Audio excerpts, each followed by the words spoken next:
Yo, what is up, guys? I hope you're having a wonderful day wherever you're at. And today I thought I'd just go over some second chance member benefit areas that you might not know about that are a pretty good place to use your free roll on. And keep in mind, we're not talking about simple bosses such as the Jade Oni or Nightshade or basically any higher level boss that is just a singular boss with one chest. We're talking about whole dungeons here. The reason why I decided to exclude this from the list is because that it's during the holidays in which it's actually most populated for people to actually want to farm it. And since it's not during a holiday, there's really not much to get from these bosses. So with that in mind, let's actually jump into it. Alrighty guys, so the first dungeon I actually chose would be Katzenstein's Lab.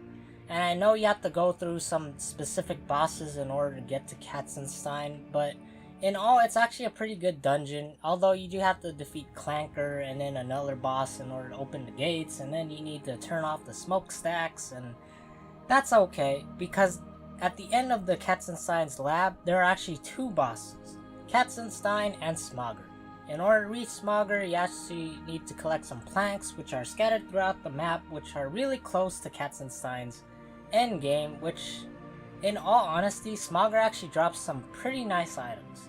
Some stitchable gear, some crown gear, and even some crown themes, but the main feature here, or the main attraction which we're gonna look at, would be the stitchable gear. And Dr. Katzenstein's gear is only really exclusive to the Storm School, so any other school is basically obsolete to me.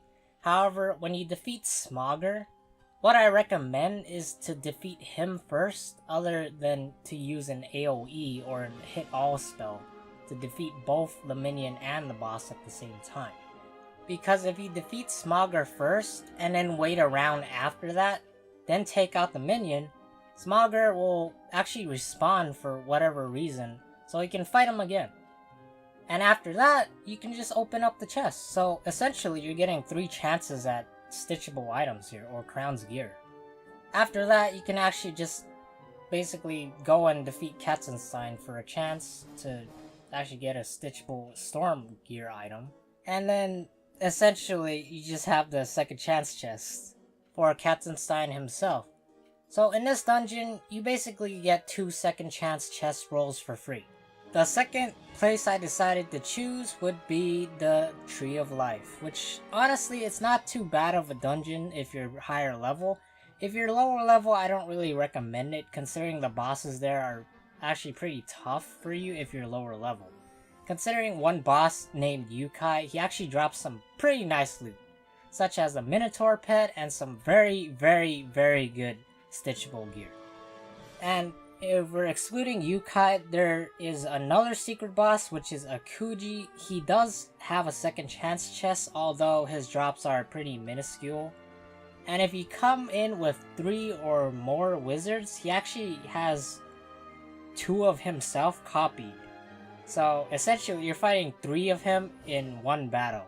And after that, he has a second chance chest, so essentially you get 4 chances at his items.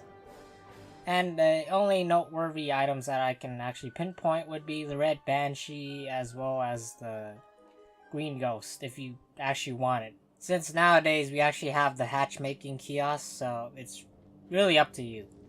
And the last boss here would be the Death Oni, but the boss before him would be Cage Mushu, or Cage Musha, whichever you want to pronounce it. He has some notable drops, but the only one I can actually figure out would be the Death Bat and the Citrine Blade that he drops. And after that, you're gonna be fighting the Death Oni. Now the Death Oni has a couple notable drops, mainly his own gear drops, such as the Death Oni garments and the Peridot Blade, which is for Myth. So if you're not Myth, you can also use it, it's not really much of a look for a school that isn't Myth. And his pets include the Daragul, the Leprechaun, as well as the Death Bat from Cage Musha. So this dungeon provides you with 3 second chance chest rolls for free, if you actually want to take up Akuji's offer on 4 chances, which I generally won't accept, considering that his items are pretty obsolete. You could just get Red Banshee and Green Ghost from the Hatchmaking Kiosk. However, it's really up to you. Now, the reason why I chose this dungeon is because it's actually pretty simple. You just need to fight one boss, which is New Naga. Then you're off to fight Cage Musha, and finally Death Oni. It's pretty simple, it's straightforward, it's linear, there's no surprises, there's no pop-up fights, that's it. 3 bosses, you're done. Secret bosses, teleporters, that's it.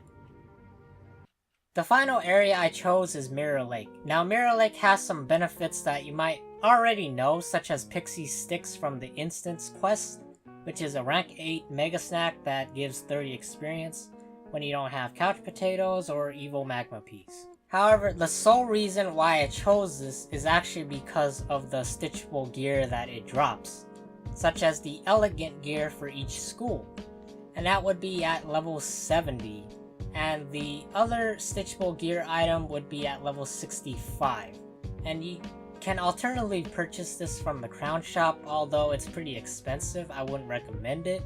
So Mirror Lake is in good company for you to actually farm the place to get these items. And while we're on the subject of stitchable gear items or gear items in general, Mirror Lake actually does drop the Splendid Gear Attire, which is not a bad gear set considering the amount of energy that it gives. And it is farmable for you too at Mirror Lake from the Spectral Guardians, as well as the Starburst Spider. CC Snaketail actually does drop the Splendid Attire as well as the other Elegant gear and stitchable gear items that I've mentioned before, but what attracts people would be the Spectral Guardians, Starburst Spiders, as well as the Pixie Sticks. So a few places or bosses that actually didn't make a place on my list for second chance rolls for free would be the Loremaster and the Great Spyre. The Great Spyre because of the abundance of second chance chests, and the Loremaster for a free second chance at a spell.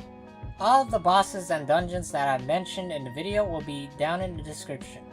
And if you enjoyed this video, why not hit the like button or the subscribe button? It really does help me a lot. Well, that's all I got for this video, guys. Until then, take care and peace.